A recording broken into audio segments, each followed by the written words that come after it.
Say my name. Heisenberg. You're goddamn right. People have often asked, could someone really become a Walter White? Could they start murdering people? Could they start cooking meth? Yes, it's possible. You need to have certain things align. Hey GQ, I'm Dr. Eric Bender, and I'm back this time to talk about anti-heroes. TV shows used to be much more clear-cut. Who were the heroes and who were the villains? Now it's a big mashup. Let's take a look at shows including Mad Men, Breaking Bad, and The Sopranos.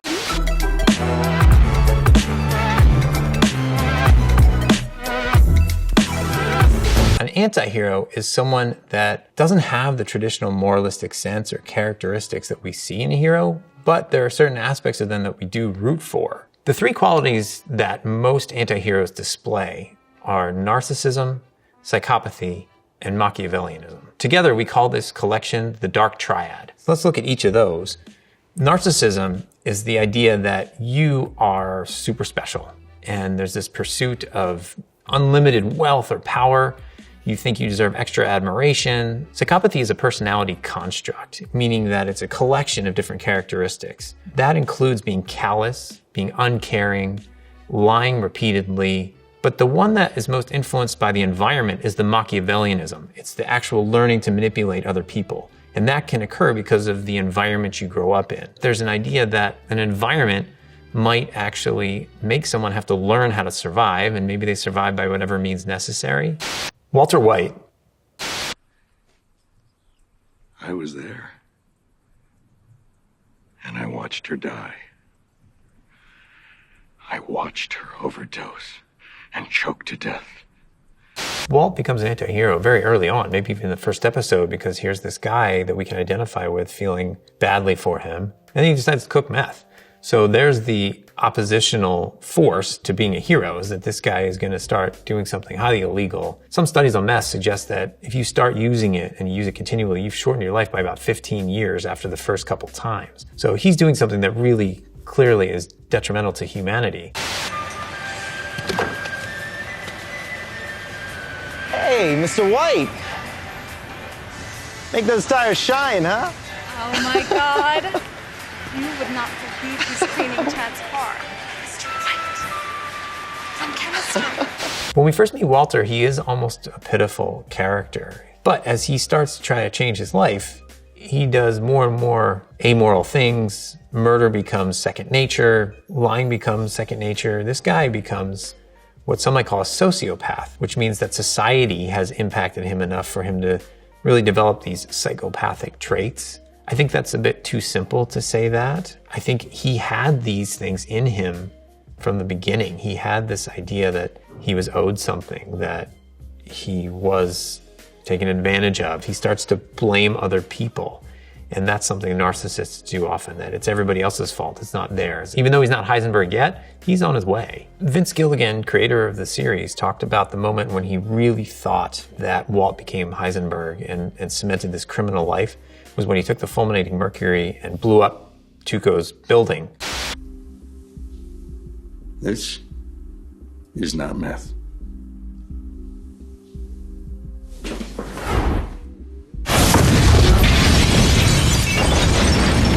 At that point, Walt does get some power. He even introduces himself as Heisenberg. So he's now this full-blown narcissist / antisocial person. It's also interesting that he chose Heisenberg as his moniker. Heisenberg was a physicist who also was successful with chemistry and had lung cancer. So Walt's equating himself with this Nobel Prize winning person and seeing himself in this new light. We also see Walt's appearance change over time. At first, the hair falls out, so he shaves his head, which is very common for people who are going to have chemotherapy and know that they're going to have treatment that's going to cause their hair to fall out. But he soon embodies it, and he's got this new way to dress and a pork pie hat, and he is Heisenberg. Walt and Jesse's relationship is very interesting. Walt has manipulated Jesse in many situations. I think that Walt has appreciated Jesse because he couldn't be Heisenberg without him. At the end, there's that moment when he saves Jesse, and that's Heisenberg digging in and having brought out that Walt part of him again, the part that could care about him as a person. There's a term in Greek called hamartia, which means the fatal flaw of a character that brings them down. Walt's narcissistic ego and the bruising of it is what his hamartia is. He opens up the case again with Hank. Hank goes chasing after him because he says, oh, you know, Gus was copying somebody. He clearly wasn't the genius. Walt's hurt that people would think of Gus as a genius and not know it was really him. Part of being a malignant narcissist is to hurt other people. We have plenty of examples of Walt doing that purposefully. He tells Jesse, I watched Jane die. Same thing with stealing Holly. I think in part that was because he wants his daughter, but he's also really out to make his wife upset. Please, no! No! No! No! Let her go! You can't take her! Let go, please! You can't take her! One of the interesting things about having psychopathic traits, or even being a psychopath, is that you can still love your children. You can still have moments. There is an interesting article called The Hidden Suffering of the Psychopath that talks about psychopaths really not knowing how to connect with other people. They're so good at tricking other people because they can see how you're supposed to interact with others, but they don't know how to do that. Walt has these psychopathic traits, but he does have moments of being able to connect. And he leaves Holly in the fire engine to be found. We can look at an experiment that actually might show us that this is possible. The Zimbardo prison experiment was an experiment run out of Stanford decades ago. In that experiment, students were assigned to roles of either prisoners or prison guards, and things had to be ended early because people ended up taking their roles so seriously and actually becoming those individuals. They became prisoners. They became prison guards. There was abuse of the prisoners. There were all kinds of character traits that came out in people that were awful. Tony Soprano. How about the fact that I hate my son?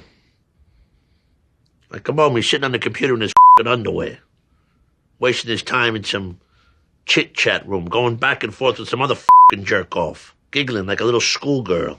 It was one of the first times we see a somewhat realistic depiction of therapy on television, and we see how people get frustrated with it. At one point he says, therapy's a jerk off. You know it, I know it.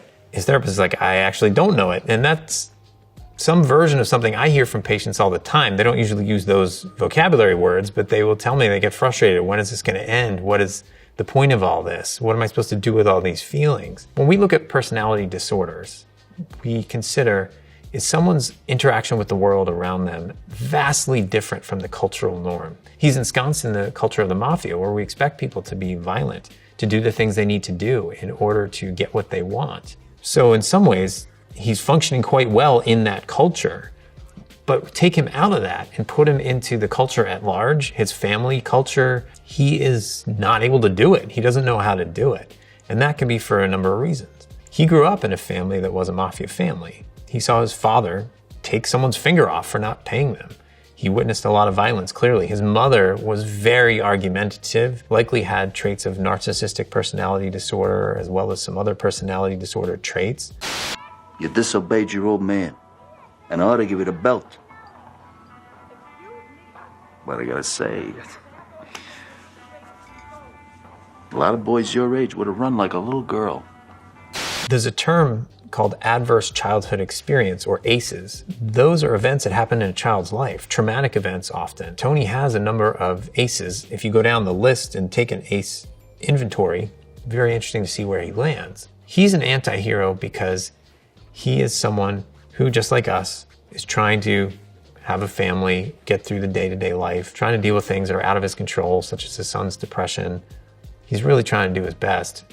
We empathize with that. We can root for that. Tony really spills his guts in his own Tony way, saying he's got the world by the balls, but he keeps feeling like a loser. He feels like a loser because he does not know how to connect to people. He doesn't know how to go about saying to his daughter, let me be curious about you. Let me make space for you. He doesn't know how to tell his son, this is awful. Instead, he says, snap out of it, or you got to stop doing this, you got to do this. He doesn't know how to father his kids. And kids don't come with an instruction manual. In his case, the idea of getting help means he's not doing something right. He is not good, and he can't stand that feeling. Don Draper. Don has a great line where he says, People tell you who they are, but we ignore it because we want them to be who we want them to be. So everybody sees Don as this charismatic, really handsome guy, seems to be in control of a room, can command an audience. But he is showing us who he is. He is hypocritical. He's having affairs. He is somebody who doesn't treat people well, we don't want to see that. We see this facade of his. And that's often true with someone who can be narcissistic. You get an image of them that they've presented, but underneath is a real fragility. And that's what we see in Don. There's this fragile nature of, wow, you really suffered a lot. It would be impossible to look at Don Draper without looking at his history. When he was a child, he was born to a mother who died in childbirth. He watched his father die at age 10 when his father was kicked by a horse. Later, he ends up being raised in a whorehouse in Pennsylvania. The closest that he got to feeling nurtured was when a prostitute used to give him Hershey bars if he would pickpocket the Johns and give her the money. Yet, we can't just keep that in mind and feel sorry for him because he does these things that are not really moral, that really are upsetting to those around him, that destroy the fabric of his family. With his daughter, he does stand up for her. He stands up for Sally when the mother's mistreating her. But at the same time, Sally has that classic line when she's in the car with her mother, who just offers her a cigarette. I'd rather have you do it in front of me than behind my back.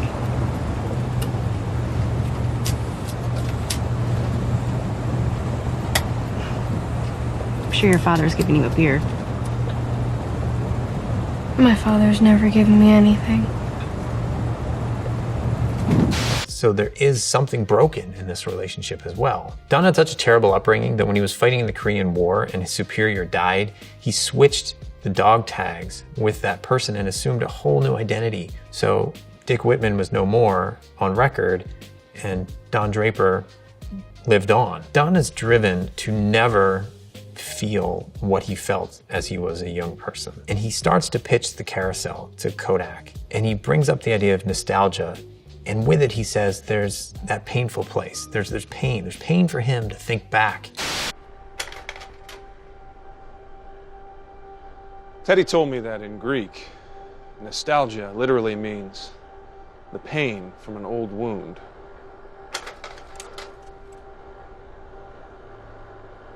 It's a twinge in your heart, far more powerful than memory alone. And at this point, he's already a philanderer. His marriage is not great. His relationship with his kids is starting to fracture. He looks at these scenes where he was important. He was someone. He was a father. He was a loving husband. He seems to offer some empathy to some people. But it's interesting, he can't do that with his own children in some way. He can't be there with his wife. He's afraid of this emotion. That's often when I see people come to me in therapy, is when they've realized that their coping mechanisms are not helping them avoid what they've been feeling. During COVID in particular, a lot of people came in because they couldn't go to work anymore, where they poured their efforts, and that allowed them to turn away from things that are really hard to deal with.